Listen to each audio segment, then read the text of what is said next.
Hello everyone, कैसे हो आप सब लोग। जैसे कि मैंने आपको स्ट्रेटजी वीडियो के अंदर बोला था कि हम लोग एक सब्जेक्ट स्टार्ट करेंगे। हमारा एक सब्जेक्ट स्टार्ट करते हैं, वो करते हैं हम बायोलॉजी। बायोलॉजी की मैं थ्योरी करवाती हूँ पहले, और उस थ्योरी के साथ में नेक्स्ट हमारी क्लास होगी उस चैप्टर की एमसीक्यूज़ की। ठीक है, फर्स्ट जो वो थ्योरी, और मैं जनरली ना आज तो मैं नहीं डाल पाई, लेकिन कल से मैं थ्योरी के साथ में ही एमसीक्यूज़ डालूँगी। थ्योरी के साथ में क्या हो जाएंगे, आपके एमसीक्यूज़ की प्रैक्टिस हो जाएगी, जो उससे रिलेटेड टॉपिक से आपका, जैसे कि मतलब आपको पता भी लग जाएगा कि आपको समझ आया या नहीं आया, और आपके साथ में क्वेश्चंस भी हो जाएंगे। जैसे कि हम लोग एक चैप्टर कर रहे हैं, तो उस चैप्टर के 15 से 20 क्वेश्चंस जो हैं एमसीक्यूज़ हम इसी के अंदर साथ में कर लेंगे। ठीक है, और आपका काम है to like share and subscribe our channel. हमारे चैनल पे आप जितने आप लोग लेके आते हो, जितने सब्सक्राइबर्स इंक्रीज होते जाएंगे, उतना ही ज़्यादा अच्छा आपको कंटेंट मिलता जाएगा। आज की क्लास देखना, आज की क्लास पूरी देखना, और आपको क्लास कैसी लगती है वो चीज़ ज़रूर बताना। और इस जो क्लास है ना हमारी, इसका जो ये PDF है, आपको PDF मिल जाएगी हमारे टेलीग्राम चैनल पे। मैं टेलीग्राम चैनल का आज यहाँ पे लिंक लगाना भूल गई हूँ, बट मैं डिस्क्रिप्शन में उसका लिंक लगा दूँगी। और क्लासेस जो हैं वो आज से हमारी, आज फर्स्ट क्लास चलेगी, रेगुलर रहेंगी। कंटिन्यूटी में हम पहले बायोलॉजी करेंगे, और मैं बायोलॉजी के साथ साथ में अभी से ही आपको पेपर 2 की तैयारी स्टार्ट करवा दूंगी। पेपर 2 की जो डिस्क्रिप्टिव वाली प्रिपरेशन है, वो डिस्क्रिप्टिव वाली प्रिपरेशन मैं आपको साथ के साथ ही करवा दूँगी। हम यूट्यूब पे करेंगे, अगर हो सकता है तो मोस्ट प्रोबेबली मैं उसको लाइव करवाऊँगी। ठीक है, so do like share and subscribe our channel. Let's start our today's class. अब देखो, फर्स्ट जो टॉपिक है हमारा, फर्स्ट टॉपिक हम लेके चल रहे हैं सेल। ठीक है, क्या हो गया। अब सेल क्या होता है, सेल के बारे में आप पढ़ते हो। Cell is the fundamental unit of life. जो सेल टर्म है उसी को हम क्या कहते हैं, फंडामेंटल यूनिट ऑफ लाइफ। जितने भी ऑर्गेनिजम्स होते हैं वो मेड सेल से बने होते हैं। स्ट्रक्चरल और फंक्शनल यूनिट ऑफ लाइफ बोला जाता है, क्योंकि हमारी जो कंप्लीट बॉडी है वो क्या होती है, सेल से मिलके बनी होती है। अभी मैंने एक टर्म बोली कि सेल को हम क्या कहते हैं, cell is the structural and functional unit of our life. मैं इस टर्म को समझाती हूँ आपको। पहले ये टर्म समझो कि सेल को हम स्ट्रक्चरल और फंक्शनल यूनिट ऑफ लाइफ हम क्यों कहते हैं। ठीक है, क्यों बोला जाता है। देखो, आपका सेल जो है, बॉडी के अंदर जो आपकी फर्स्ट बॉडी बनी है वो किससे बनी है, वो फर्स्ट बॉडी जो बनी हुई है वो किससे बनी हुई है, वो सेल से बनी हुई है। ठीक है, आया समझ। अब इसी सेल को आप क्या बोल रहे हो, structural and functional unit of life कहते हो। ठीक है, फंक्शनल यूनिट ऑफ लाइफ। अब क्वेश्चन ये आता है कि इसको हम स्ट्रक्चरल और फंक्शनल यूनिट ऑफ लाइफ क्यों कहते हैं। सेल की जब हम डेफिनेशन करते हैं ना, उस सेल की डेफिनेशन में हम फर्स्ट हम यही पढ़ते हैं। ठीक है, अब मैं समझाती हूँ आपको क्या होता है। जैसे मैं बहुत कॉमन एग्जांपल लो, आप अपने घर में, या फिर आप कोई भी बिल्डिंग बना रहे हो। ठीक है, आप अपना घर बना रहे हो।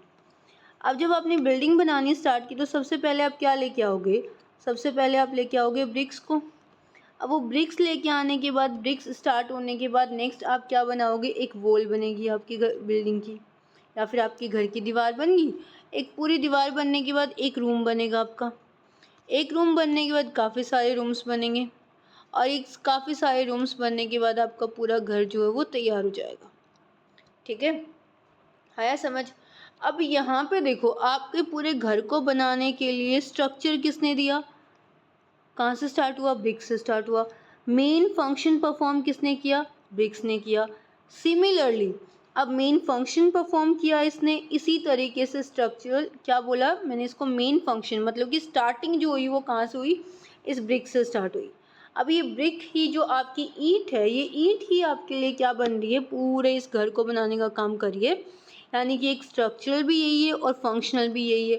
फंक्शन कैसे हो गया इसका, कि जब पूरा बिल्डिंग बन के तैयार हो जाएगी, उस बिल्डिंग के अंदर मेन फंक्शन परफॉर्म किसने किया है, इस ब्रिक ने किया है, इस ईंट ने किया है। आया समझ इतना। उसके बाद नेक्स्ट देखो, नेक्स्ट जो है, अब हम एग्जांपल लेते हैं किसका, सेल का, यानी हमारी पूरी ऑर्गेनिज्म की बॉडी का। एक ऑर्गेनिज्म का एग्जांपल उठाते हैं। ये हो गया आपके पास कंप्लीट एक ऑर्गेनिज्म। ठीक है, ये जो आपका ऑर्गेनिज्म है, ये ऑर्गेनिज्म कैसे बना है, आप ये बताओ मुझे, ये ऑर्गेनिज्म आपका कैसे बना है। अब हम देखेंगे कि आपने क्या किया, सेल है आपके पास, ठीक है, एक सेल हो गया। सेल के बाद क्या बने, टिश्यू बने। Cell is the structure and functional unit of life बोला जाता है। फिर आपने क्या बनाया, टिश्यू बनाया। टिश्यू क्या होता है, ग्रुप ऑफ सेल्स को हम क्या बोलेंगे, टिश्यू बोलेंगे। टिश्यू के बाद क्या बने, आपके ऑर्गन बने। सिमिलरली देखो स्टेजेस, टिश्यू, वॉल, इसी तरीके से वॉल बनी थी ना, काफ़ी सारे ब्रिक्स इकट्ठी होके वॉल बनी थी।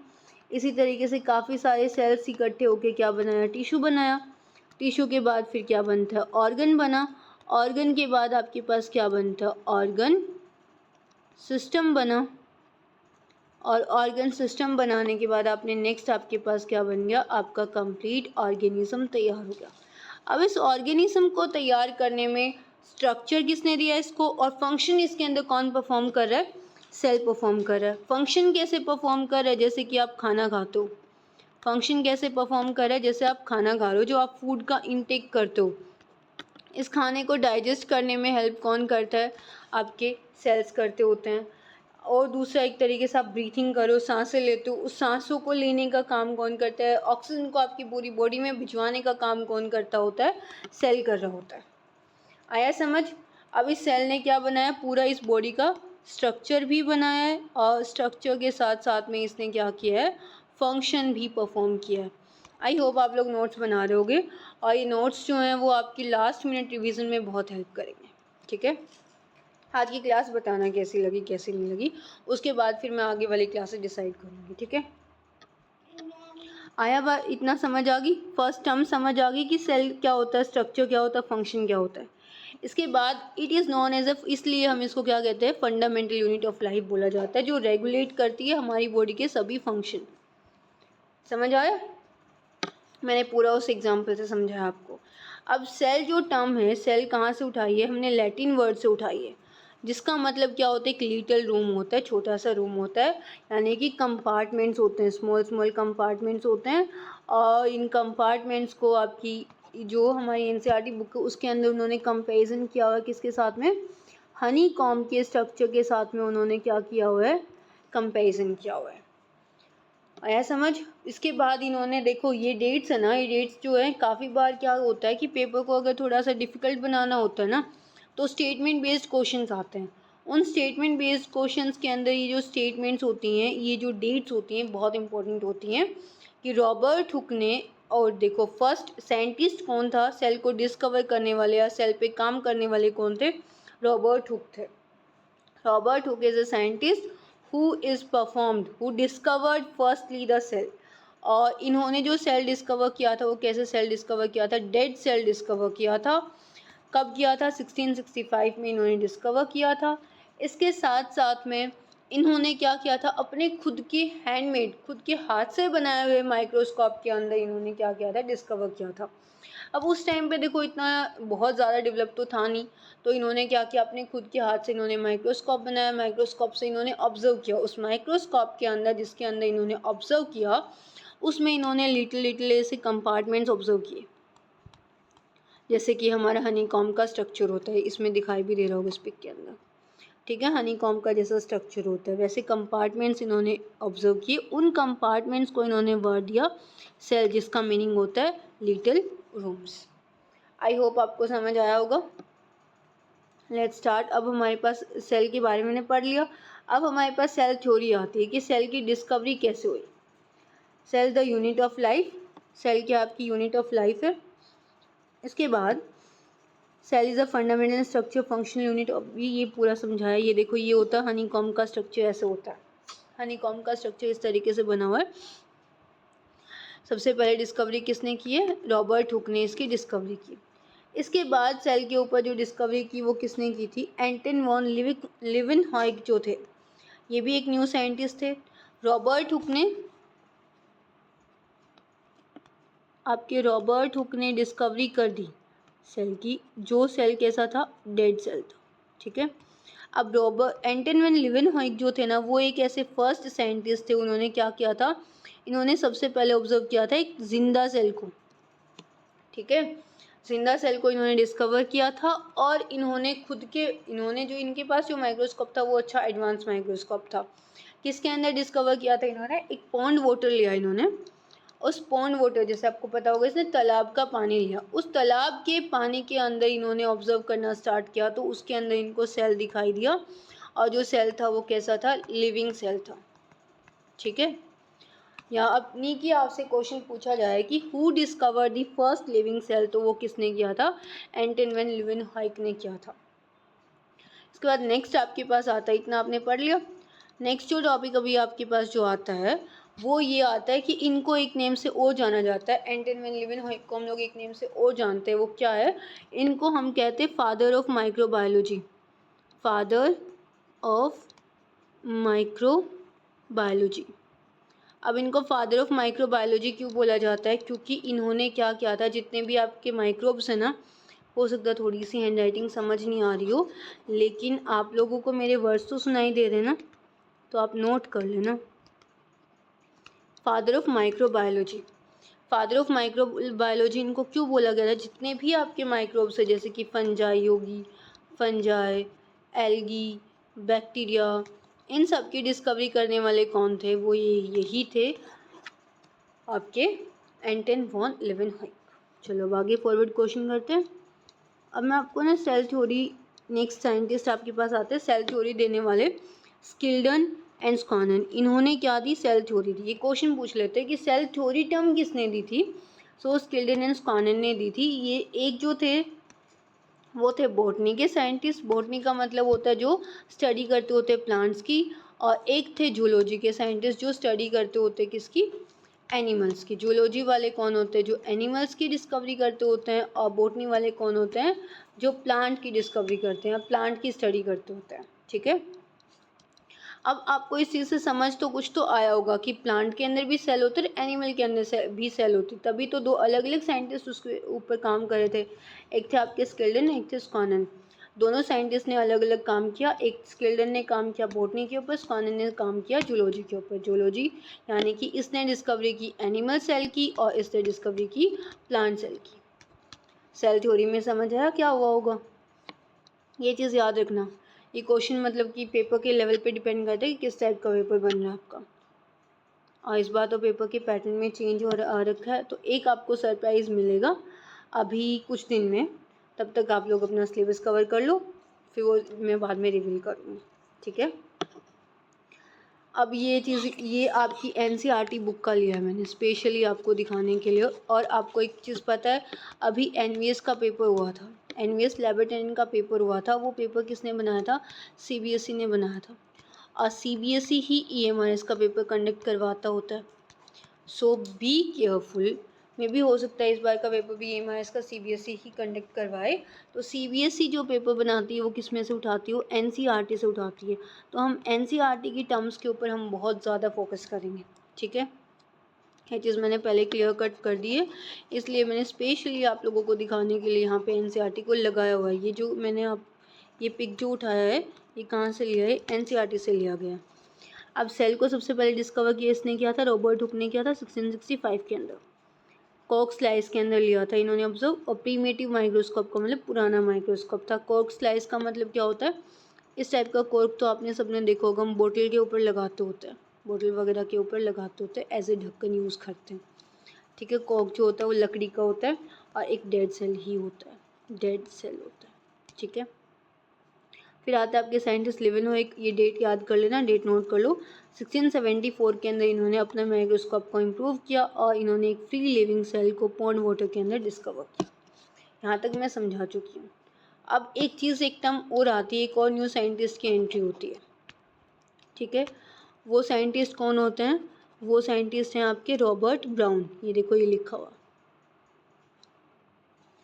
रॉबर्ट ब्राउन किसकी डिस्कवरी करते हैं? आपके जो रॉबर्ट ब्राउन हैं वो डिस्कवरी करते हैं न्यूक्लियस की। ही डिस्कवर्स दी न्यूक्लियस। उन्होंने डिस्कवरी की न्यूक्लियस की। न्यूक्लियस क्या होता है? न्यूक्लियस आपका जो है वो सेल के अंदर एक ऑर्गेनली होती है। ये हम आगे पढ़ेंगे ऑर्गेनली टर्म जो है वो क्या मतलब होता है। इसे मैं थोड़ा सा बता देती हूँ। सेल की ऑर्गेनली होती है जिसके अंदर क्या होता है आपका जेनेटिक मटेरियल स्टोर होता है। जेनेटिक मटेरियल क्या होता है? डीएनए और आपका आरएनए, यानी कि जो आपके जीन्स की, आपके पेरेंट्स की इंफॉर्मेशन लेके आता होता है, वो मटेरियल किसके अंदर स्टोर होता है? न्यूक्लियस के अंदर स्टोर होता है। न्यूक्लियस को हम लोग एक नेम से और जानते होते हैं, इसको नोट कर लेना, ब्रेन ऑफ द सेल। इसको हम जानते हैं एक नेम से और, जो क्या होता है? Brain of the cell. ठीक है, आया समझ? प्लीज़ मैं बारी बारी आपको बोल रही हूँ कि आप डेट्स नोट कर लेना, डेट बहुत इंपॉर्टेंट होती हैं।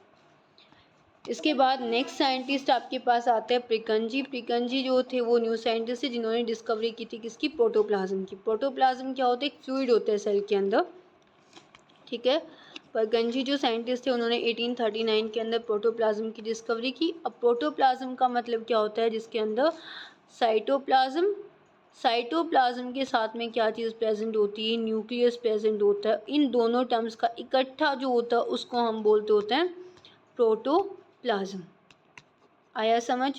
पहले टर्म का मतलब समझो कि प्रोटोप्लाज्म क्या होता है?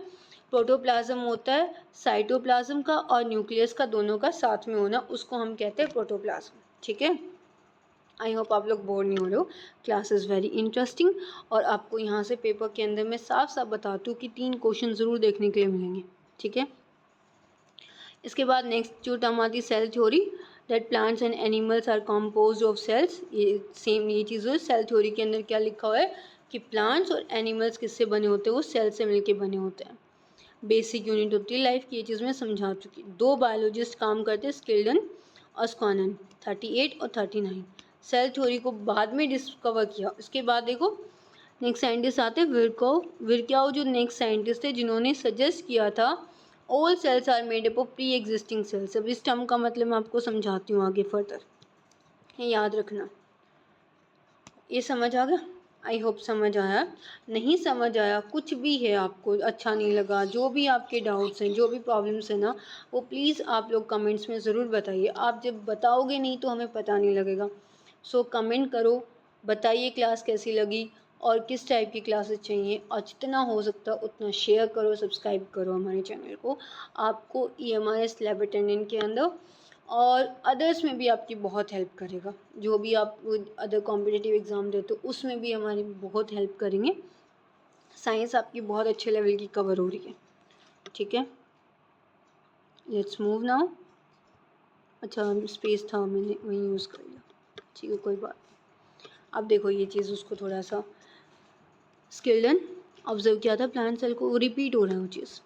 थियोड्रे थे, थिनर आउटलेट जिसको उन्होंने प्लाज्मा मेम्ब्रेन बोला था। इन्होंने एक हाइपोथेसिस दी दोनों ने मिलके। इन्होंने क्या बोला? इन्होंने दोनों ने मिलके सिर्फ इतना ही बोला था, मेंथस और स्केल्डन ने, दोनों ने बोला कि जो है आपके प्लांट्स एंड एनिमल्स, यही चीज़ मैंने उधर समझाई आपको। प्लांट्स और एनिमल्स जो हैं किससे मिलके बने होते हैं?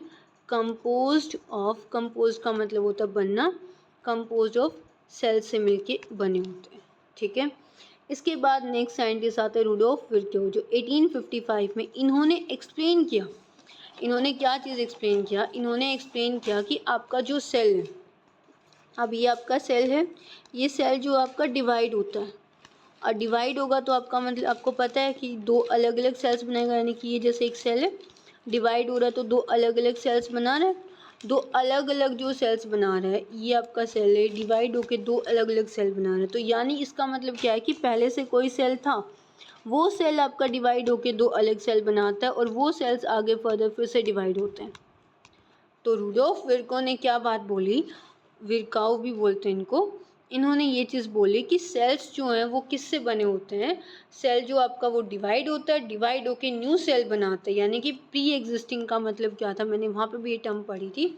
प्री एग्जिस्टिंग का मतलब ये कि आपका सेल जो है वो पहले से प्रेजेंट है, और सेल के प्रेजेंट होने के बाद आगे फर्दर सेल जो है न्यू सेल्स बनाते हैं, वो सेल आगे फर्दर फिर से डिवाइड होते हैं, जिससे कि आपके फर्दर इस तरीके से ये चीज़ चलती रहती है कि सेल्स की फॉर्मेशन होती है from the pre existing cell की टर्म का मतलब ये है। मुझे उम्मीद है आप लोगों को समझ आया होगा। उसके बाद नेक्स्ट जो है, इसी टर्म को इन्होंने एक नेम और दिया जिसको क्या बोला? ओमिनस सेलुलर, ई सेलुलर, और काफ़ी बारी इसी टर्म को ही पूछ लिया जाता है। इसको डबल ट्रिपल स्टार लगा लो एक क्या तो ये पूछ लेंगे ऑर्गेनिज सेलुलर ई सेलुलर किसने दिया, तो रोडोल्फ ने दिया। मतलब क्या है ये स्टेटमेंट में पूछा जा सकता है। इस टर्म का मतलब ये है कि प्री एग्जिस्टिंग सेल्स, यानी कि सेल्स जो हैं वो आपके डिवाइड होते हैं, और डिवाइड होते हैं उससे, जब डिवाइड होता है जब पहले से कोई सेल वहाँ पे है और वो सेल डिवाइड होगा और वो उससे न्यू सेल्स बनाएगा, जिसको हम क्या कहते हैं, ऑर्गेनिज सेलुलर ई सेलुलर। फिर इन्होंने अपनी थ्योरी को थोड़ा सा और इन्होंने आगे दिया, all organism are compose of cell, जितने भी ऑर्गेनिजम्स होते हैं वो किससे बने होते हैं, सेल से बने होते हैं, सेल के प्रोडक्ट से बने होते हैं। ऑल सेल्स, सभी सेल्स जो अराइज होते हैं किससे, प्री एग्जिस्टिंग सेल से। ये जो स्टेटमेंट्स थी वो किसने दी थी, विल्कोम ने दी थी। और ये क्वेश्चन ऐसे भी पूछ लेंगे, ये दोनों स्टेटमेंट्स दे देंगे और ये स्टेटमेंट किसने दी थी ये पूछ लेंगे, या फिर ये पूछेंगे कि ये जो स्टेटमेंट्स हैं ये करेक्ट हैं या नहीं। ये क्वेश्चन इस तरीके से बन सकते हैं यहाँ पे। सो आई होप आपको समझ आ रहा होगा। Let's move further. हमारी सेल थ्योरी यहाँ पे ख़त्म हो गई है। नेक्स्ट देखो क्या आता है, इन्होंने आगे फर्दर डिस्कवरी की। इन्होंने बोला फिर जितने भी सेल्स होते हैं वो कंटेन होते हैं, उसमें साइटोप्लाज्म होता है। साइटोप्लाज्म क्या होता है, जैसे ये आपका सेल है, ठीक है, इसमें न्यूक्लियस है, यहाँ पे एक लिक्विड होता है, लिक्विड सेमी फ्लूइड टाइप में होता है, लिक्विड भी नहीं होता तो पूरी तरीके से फ्लूइड टाइप्स में होता है, लिक्विड लिक्विड हो सॉलिड, ऐसे mix up of solid and liquid, ठीक है। इसको हम सेमी फ्लूइड मैट्रिक्स कहते हैं, जहाँ पे सभी सेलुलर, जितनी भी सेल की जो एक्टिविटीज़ होती हैं, मैं आगे फर्दर आपको डायग्राम्स लगाए हुए मैंने सेल के, जैसे कि ये हो गया आपका एक सेल, इसके अंदर ये न्यूक्लियस है, यहाँ पे ये जो पार्ट है वो पूरा किससे है, इसमें साइटोप्लाज्म प्रेजेंट, एक फ्लूइड होता है। इस साइटोप्लाज्म में ही आपकी सभी जो है केमिकल रिएक्शंस जितनी भी होनी होती है, खाना बनना, खाना डाइजेस्ट होना, कुछ भी एक्टिविटीज़ जो होती है वो यहाँ हो रही होती है, ठीक है। और ये लिविंग स्टेट में होता है, लिविंग होता है, मरा नहीं हुआ होता। इसके बाद नेक्स्ट होते हैं राइबोसोम्स। राइबोसोम्स जो होते हैं नॉन मेम्ब्रेन बाउंड ऑर्गेनली होती है, जो किस में मिलती है, साइटोप्लाज्म में ही होती है, क्लोरोप्लास्ट में भी होती है, माइटोकॉन्ड्रिया में भी होती है और रफ एंडोप्लाज्मिक रेटिकुलम में भी होती है। ये सब चीज़ें क्या हैं क्या नहीं है वो आगे जब आगे फर्दर आप पढ़ोगे उससे आपको पता लग जाएगा। ये आपकी सेल ऑर्गेनलीज है, इतना तो आपने पहले भी पढ़ा होगा, ये तो पता ही है कि ये सेल ऑर्गेनलीज है। फिर हमारे पास एक क्वेश्चन और पूछा जाता है और ये वाला पार्ट भी बहुत इंपॉर्टेंट है, इससे भी क्वेश्चन बहुत पूछ लेते हैं लोग कि स्मॉलेस्ट सेल कौन होता है, माइकोप्लाज्मा होता है, कितना होता है 0.3 माइक्रोमीटर। लार्जेस्ट सेल किसका होता है, एगोफोस्ट्रेज होता है। लॉन्गेस्ट सेल इन ह्यूमंस में क्या होता है, नर्व सेल होता है। बैक्टीरिया का साइज़ 3 to 5 माइक्रोमीटर होता है। ह्यूमन आरबीसीज मतलब कि ह्यूमंस के अंदर जो रेड ब्लड सेल्स होती है जो हीमोग्लोबिन कंटेन करती होती हैं वो 7.0 माइक्रोमीटर इन डायमीटर में होती हैं। अब ये सभी जो सेल्स हैं, ये जो आपको सेल्स दी हुई हैं यहाँ पे थोड़ा क्लियर नहीं, मैं नेक्स्ट पिक में दिखाती हूँ।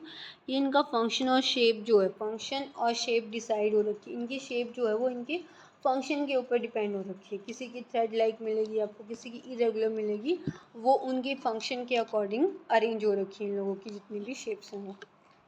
नेक्स्ट देखो ऐसी है ये, जैसे भी हमने बात की थी, ये हमारे आरबीसीज, ठीक है। ये नर्व सेल है जिसको हमने क्या कहा था, लॉन्गेस्ट सेल कहा था।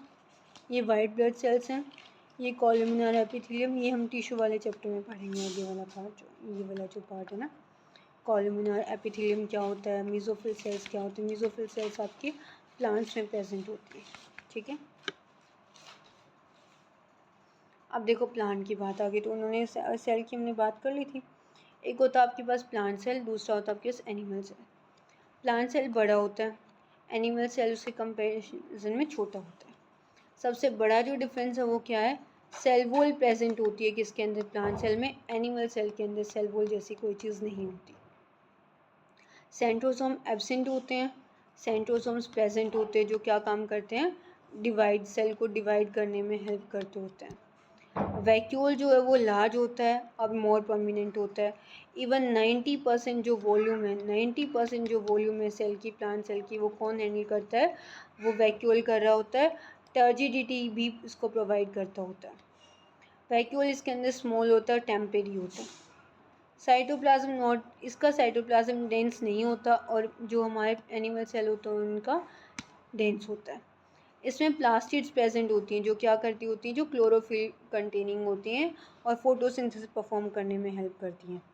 प्लास्टिड्स यहाँ पे प्रेजेंट नहीं होती क्योंकि जो है एनिमल सेल आपको पता है फोटोसिंथेसिस परफॉर्म नहीं करता, फोटोसिंथेसिस परफॉर्म नहीं करता तो इससे यहाँ पे कोई काम नहीं होता है इसका। ठीक है, आया समझ यहाँ तक, फोटोसिंथेसिस प्रेजेंट नहीं होती। नेक्स्ट जो है वो क्या है, न्यूक्लियस जो है पेरिफेरल होता है, बाहर की साइड में प्रेजेंट होता है, और इसका जो न्यूक्लियस होता है वो सेंटर में प्रेजेंट होता है। ठीक है, अब मैं एक बार इसको आपको थोड़ा सा डायग्राम यहाँ पे अच्छे से विजिबल नहीं है, नेक्स्ट स्लाइड में डायग्राम्स अच्छे से दिखाती हूँ आपको।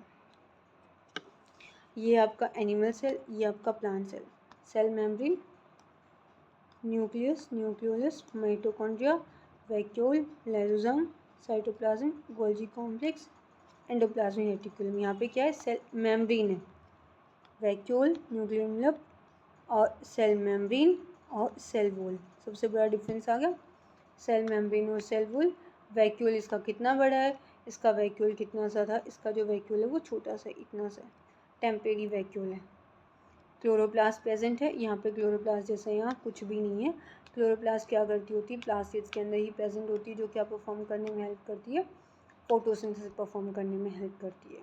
ठीक है, माइटोकॉन्ड्रिया दोनों में प्रेजेंट होते हैं। आई होप आप लोगों को समझ आई होगा। नेक्स्ट हमारे पास आता है प्रोकैरियोटिक। सेल्स के टाइप देखते हैं। सेल्स जो है वो 2 टाइप के होते हैं, one is a prokaryotic, another one is a prokaryotic, another one is eukaryotic cell. अब प्रोकैरियोटिक का मतलब समझो, प्रो मतलब क्या होता है, प्रीमिटिव। जो टर्म है प्रो, उसका मतलब मैं समझाती हूँ पहले आपको। प्रो का मतलब होता है प्रीमिटिव, ठीक है, और कैरियोटिक का मतलब, कैरियो का मतलब होता है न्यूक्लियस। ठीक है, प्रोकैरियोटिक न्यूक्लियस, प्रोकैरियोटिक न्यूक्लियस मतलब पुराना, यानी कि इसका मतलब क्या होता है, they have a no membrane bound nucleus, कोई भी न्यूक्लियस के ऊपर मेम्ब्रेन नहीं होती। और अगर आप लोगों को ध्यान हो तो मैंने बोला था कि न्यूक्लियस के अंदर क्या होती है, मेम्ब्रेन बाउंड होता है। ठीक है, दे इंक्लूड, इसमें इस वाले में जिसके पास प्रोकैरियोटिक जो सेल्स होते हैं वो कौन कौन होते हैं, बैक्टीरिया होता है, ब्लू ग्रीन एल्गी होती है, माइकोप्लाज्मा होता है, पीपीएलओ होता है। इस पीपीएलओ को नोट कर लो, काफ़ी बारी पीपीएलओ की फुल फॉर्म पूछ ली जाती है। तो क्या है, pleuropneumonia like organisms. They are generally smaller, ये क्या होते हैं, जनरली स्मॉलर, छोटे होते हैं, एंड मल्टीप्लाई मोर रैपिडली, छोटे होते हैं और जनरली बहुत जल्दी जल्दी क्या करते होते हैं, मल्टीप्लाई कर रहे होते हैं। देन द यूकैरियोटिक सेल्स है, ये वेरी करते हैं अपने शेप और साइज़ के अंदर, ये ऐसे इस तरीके से होते हैं। बेसिलस होता है रोड शेप, कोकस होता है स्फेरिकल, ये वाला कोकस है, ये रोड शेप हो गया। ठीक है, विब्रियो होता है कॉमा शेप, ये विब्रियो कॉमा शेप है, और ये स्पाइरलम, ये स्पाइरल है। ठीक है, अब देखो मेम्ब्रेन बाउंड का मतलब कैसे होएगा कि न्यूक्लियस के अंदर, ये तो तुम्हें ध्यान है कि न्यूक्लियस के अंदर क्या चीज़ प्रेजेंट होती है। मैंने अभी बताया था कि न्यूक्लियस के अंदर होता है जेनेटिक मटेरियल, जो आपका क्या था, डीएनए और आरएनए था। ठीक है, डीएनए और आरएनए था इसके अंदर। अब इस डीएनए और आरएनए जो है इसके अंदर क्या होता है, जैसे कि ये हो गया आपका प्रोकैरियोटिक सेल है। ठीक है, यानी कि एक बैक्टीरिया का सेल है। इस बैक्टीरिया के सेल के अंदर जो आपका न्यूक्लियस और जैसे डीएनए आरएनए जो है वो ऐसे ओपनली प्रेजेंट होते हैं, इस तरीके से ओपनली प्रेजेंट होते हैं। और ऐसे ओपनली प्रेजेंट होने का मतलब, इस तरीके से ओपनली प्रेजेंट होते हैं, और जो ओपनली प्रेजेंट होता है उसको हम क्या कहते होते हैं, उसको हम न्यूक्लियस के सॉरी इसको हम न्यूक्लियोइड कहते होते हैं। ठीक है, और समझ आया होगा, जो ओपनली प्रेजेंट होता है, इस तरीके से ओपनली प्रेजेंट होता है, उसको हम कहते हैं न्यूक्लियोइड। आई होप आप लोगों को कंटेंट पसंद आया होगा। इसके बाद इसको हम क्या बोलेंगे, न्यूक्लियोइड बोलेंगे, जिसके ऊपर ये मेम्ब्रेन प्रेजेंट नहीं होती, ऐसे ओपनली जहाँ पे जेनेटिक मटेरियल प्रेजेंट होता है, जैसे कि यहाँ है।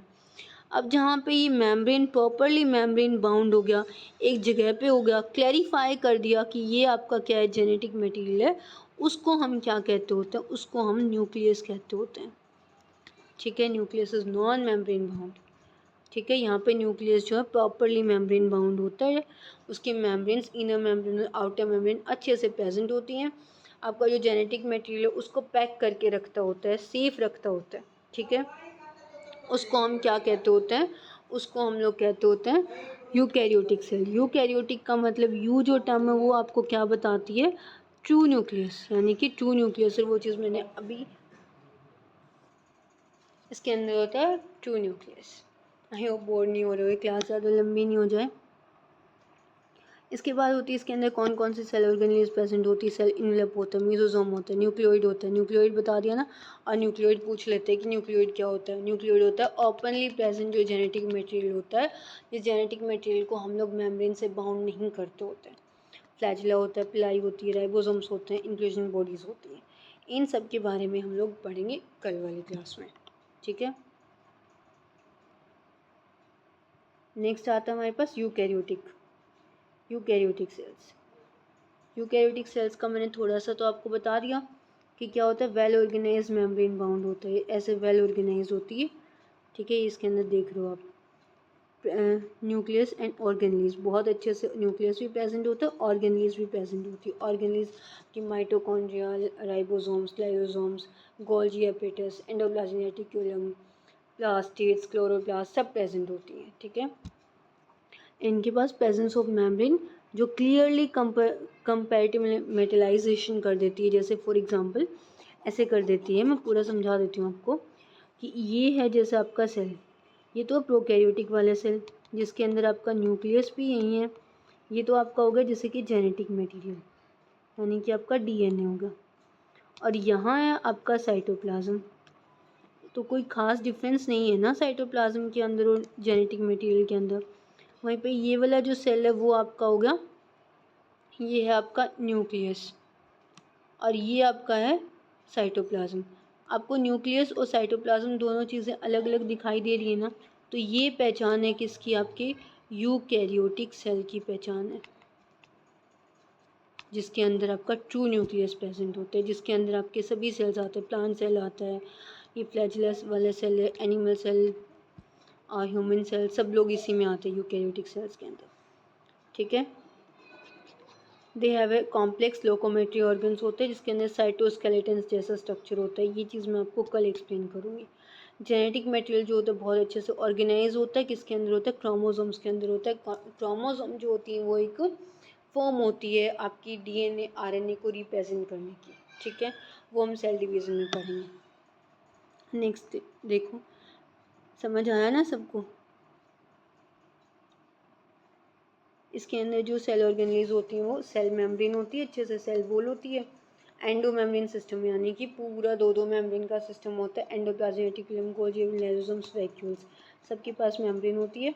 Mitochondria, plastids, ribosomes, cytoskeleton, cilia, flagella, centrosome, centriole, nucleus and microbodies. ये इतनी सेल ऑर्गेनेज हैं और ये हमारे एग्जाम्स के लिए बहुत इंपॉर्टेंट है और ये हमें कल पढ़ना है, ठीक है। ये वाली जो है सेल ऑर्गेनेज वाला टॉपिक जो वो हम कल करेंगे कल कवर। आई होप आपको क्लास पसंद आई होगी। कोई भी जो भी कमी है, जैसी भी कमी है वो आप कमेंट में ज़रूर बताइए। कमेंट बॉक्स आपके लिए ओपन है, जिससे कि हम लोग ठीक कर लेंगे। कल से मैं इसके अंदर क्वेश्चंस भी ऐड ऑन कर दूँगी ताकि आप लोग थोड़ा सा बोर नहीं हो, ठीक है। ताकि पूरा थ्योरी ही नहीं चले, कल से मैं क्वेश्चन ऐड ऑन कर दूँगी। क्वेश्चन हम थ्योरी के साथ में कर लेंगे, ठीक है। प्रीलिम्स जो हम मेंस वाले पेपर की तैयारी हमने स्टार्ट कर दी है आज से। Good night, all the very best and do like, share and subscribe our channel with your friends, relatives and all of you. Thank you and have a nice day.